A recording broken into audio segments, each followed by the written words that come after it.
Let's talk about a story today, but it's not just any story. It's a story about a man, but more than that, it's about the true, unfiltered meaning of life.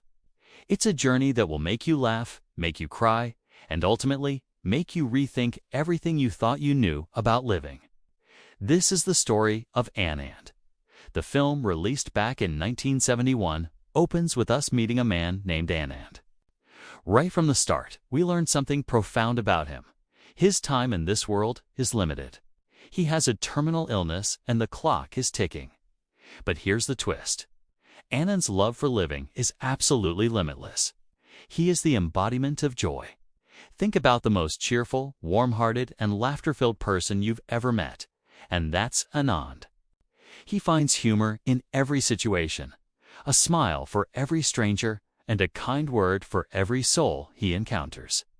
Even though the doctors, the experts in white coats, have confirmed that his illness cannot be cured, Anand makes a radical choice. He refuses to let fear dictate his final days. He actively chooses joy over sadness, connection over isolation, and kindness over despair. For Anand, life isn't about its length, it's about its depth. It's not about the number of breaths you take, but the moments that take your breath away. He lives by a simple yet powerful philosophy. Life should be big, not long. Now, on the other side of this vibrant coin, we have Dr. Benjamin. You could call him Dr. Bhaskar in the original film, but let's call him Benjamin for our story today. He is the complete opposite of Anand. He's a serious, disciplined, and incredibly pragmatic physician. His world is one of logic, of diagnoses, of cold, hard truths written on medical charts. He sees life through a scientific lens, where emotions are often a distraction and death is a clinical failure. He's built walls around his heart, perhaps to protect himself from the pain and loss he witnesses every single day in his profession.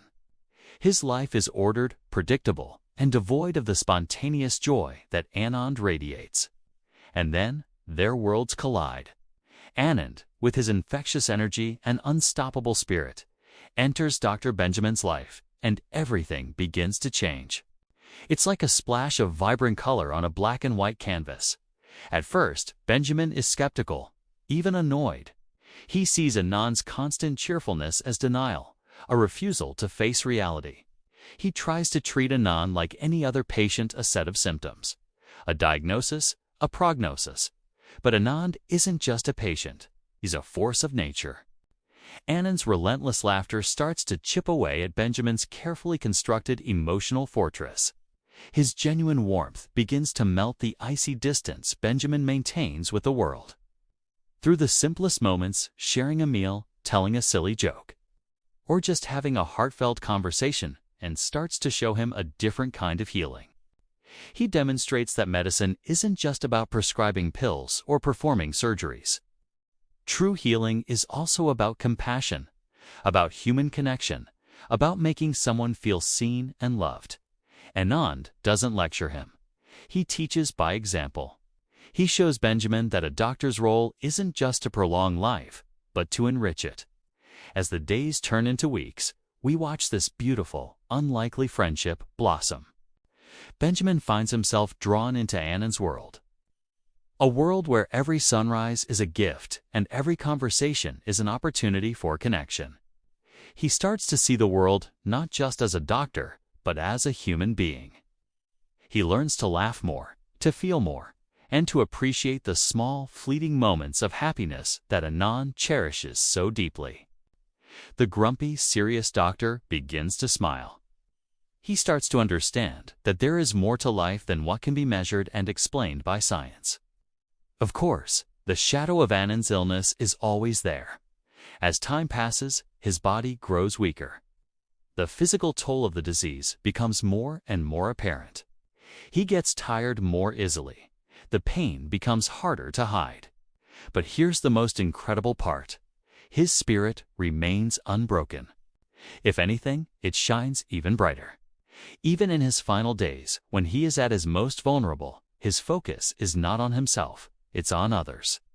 He continues to give everyone around him the courage to smile, the strength to love, and the wisdom to appreciate every single moment. He doesn't want pity. He wants to share joy. Without anyone quite realizing it, Anand becomes a teacher.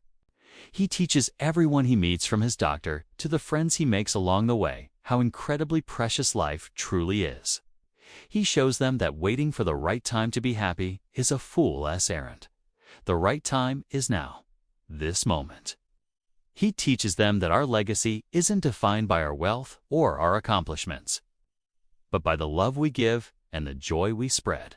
And then the inevitable moment arrives. Anand finally leaves the world. The laughter that once filled every room falls silent.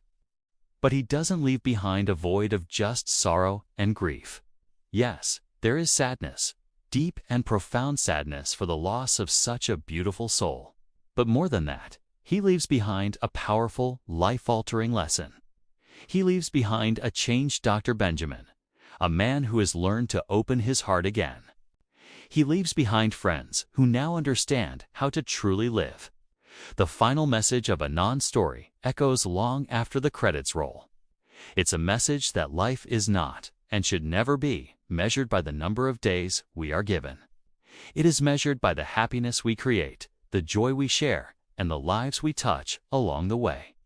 Anand's life was short, but it was immeasurably big. He lived more in his final few months than many people do in a lifetime. This film, Anand, is so much more than just a movie. It's not just a classic of cinema. It is a timeless, universal reminder. It's a whisper in our ear, a tug on our heartstrings, urging us to look at our own lives. Are we truly living, or are we just existing? Are we embracing each day with gratitude, or are we letting it slip by unnoticed? Anand's story challenges us to find the joy in the ordinary, to love without reservation, and to make our lives, no matter how long or short they may be, truly meaningful. It's a call to action, to live, to truly, deeply live, while there is still time. Thank you so much for watching and sharing this journey with me today. If this story touched you, please consider liking the video and subscribing to the channel for more explorations into the stories that shape our lives. See you in the next one.